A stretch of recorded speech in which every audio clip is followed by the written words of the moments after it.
দর্শক, তেজগাঁও কলোনি বাজার হাটে আছেন আমাদের সহকর্মী মিজান শাহজাহান। কথা বলছি তার সাথে। মিজান, পশুর হাটে বেচাকেনা কেমন দেখতে পাচ্ছেন এবং দাম নিয়ে ক্রেতা বিক্রেতাদের প্রতিক্রিয়া কেমন দেখতে পাচ্ছেন আমাদের জানাবেন।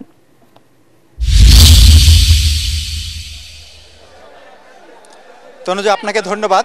আমি এখন দাঁড়িয়ে আছি তেজগাঁও কলোনি বাজারে। এখানে কোরবানির পশুর হাটে বেচা বিক্রি বলা যায় যে সন্তোষজনক। এখানে ক্রেতারা আসছেন, তারা স্বাদ এবং সাধ্যের মধ্যে মিলিয়ে তাদের পছন্দের পশুটি কেনার তারা চেষ্টা করছেন। এখানে নানা রকমের গরু রয়েছে, যেমন ছোট, বড়, মাঝারি, আবার দেশীয় গরু রয়েছেন।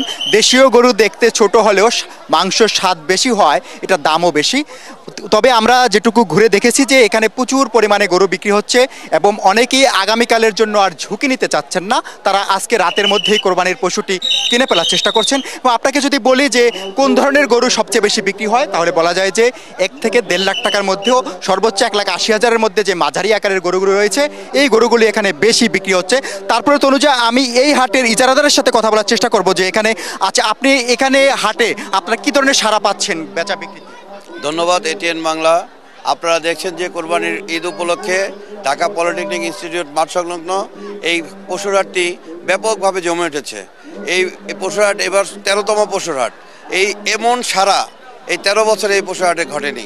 ওয়ালটন আবারও মিলিয়নিয়ার অফারে ওয়ালটন ফ্রিজ কিনে আপনিও হয়ে যেতে পারেন মিলিয়নিয়ার। এর আরেকটি কারণ হচ্ছে এবছর আফতাবনগরে হাট বসতেছে না, মেলাদিয়াতেও, বনশ্রী মেলাদিয়াতেও হাট বসতেছে না। পাশাপাশি আমাদের এই সাইডে আগারগাঁওতেও হাট বসতেছে না। এই 3টি হাটের বিশাল পরিধি বিবেচনা করে আমার এই হাটে আমি ব্যাপক পরিমাণ পশুর সমাগম করেছিলাম এবং ক্রেতা এবং বিক্রেতা দুইটার সমন্বয়ে গত 3 দিন ধরে আমার এই হাট ব্যাপকভাবে জমে উঠেছে। আপনাকে ধন্যবাদ তনুজা। আপনি শুনলেন যে 3 দিন ধরেই এখানে প্রচুর পরিমাণে গরু বিক্রি হচ্ছে। এখনও ঢাকার বাইরে বিভিন্ন প্রান্ত থেকে গরু আসতে শুরু করেছে হাটে। আমরা আশা করছি যে আজকে রাতেও হাট জমজমাট থাকবে এবং আগামীকাল দুপুরের মধ্যেই 90% বিক্রেতা তাদের গরুগুলো বিক্রি করে দিতে চাচ্ছেন, তারা রিস্ক নিতে চাচ্ছেন না। আরেকটি বিষয় হলো যে সুখবর হলো যে এবার ভারতীয় গরু বাংলাদেশের সীমান্ত দিয়ে খুব একটা প্রবেশ করতে পারেনি।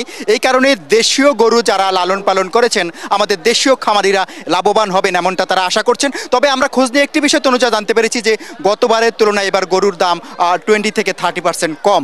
তনুজা, এই হচ্ছে গরুর হাটে আমার কাছে সবশেষ খবর।